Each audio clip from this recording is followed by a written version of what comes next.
Malang telah lama dikenal sebagai kota pendidikan. Ribuan mahasiswa dari berbagai daerah datang setiap tahun untuk menuntut ilmu dan membangun masa depan. Namun seiring perkembangan kota, muncul wajah lain dari kehidupan mahasiswa. Kafe, pusat hiburan, dan tren gaya hidup kini menjadi bagian yang tak terpisahkan dari keseharian mereka. Di tengah perubahan itu, muncul sebuah pertanyaan. Apakah Malang masih menjadi kota ilmu? Atau telah berubah menjadi kota gaya?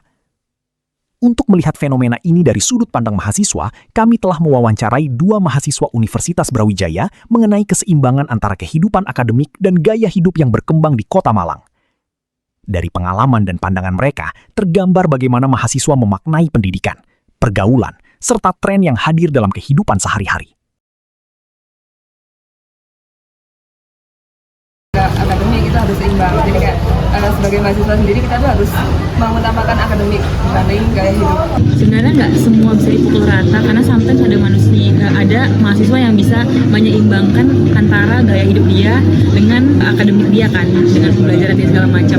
Tapi ada mahasiswa yang setelah dia pergi mungkin rantau ya dari jauh, mungkin dia dulu tuh terkekang selama big story dia ya sama orang tua dia. Nah ketika di sini udah jauh dari orang tua jadinya lebih ngikutin gaya hidup di sini, jadinya akademiknya jadinya tuh berantakan amburadul. Gaya hidup itu juga penting, kayak misal kayak makan, terus fashion, terus kayak jalan-jalan, healing itu juga penting, tapi diutamakan akademiknya. Kalau buat aku iya sih, kebanyakan. Kenapa tuh? Ini ngelihatnya dari sudut pandang aku yang aku lihat. Pas aku lihat teman-teman aku awal-awalnya, oh ini orangnya kayak gini. Pas udah berteman agak lama, kok lama-lama nih jauh nih dari kepribadian dan personality dia gitu kan.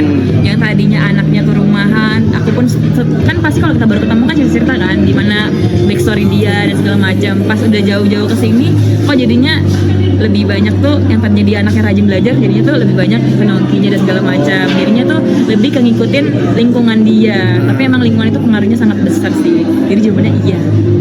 Ya kalau menurut sendiri kan di sini itu kayak lebih banyak mahasiswa dari Jabodetabek. Jadi kayak sebenarnya kultur di Malang ini udah kuat, tapi gara-gara banyak mahasiswa dari Jabodetabek itu kayak budaya yang mereka punya tuh jadi ikut ke bawah gitu loh ke Malang. Dan orang-orang Malang tuh mulai kayak sedikit demi sedikit tuh kayak ikut terpengaruh gitu lah. Tapi ya masih tetap ada budaya lokal yang dari Malang tuh bisa mempengaruhi mereka. Kayak hidup yang ada di Malang ini apa ya? Mungkin gara-gara pengaruh banyak mahasiswa juga, banyak kampus juga. Jadi kayak banyak kafe-kafe yang apa ya kayak mendukung mahasiswa buat bisa nugas di situ, terus nongki di situ. Jadi kayak mungkin bakal keluar banyak uang, tapi di situ mereka sambil nugas gitu loh. Jadi gak cuma nongki doang, kayak sambil ngafe, sambil nugas kayak gitu.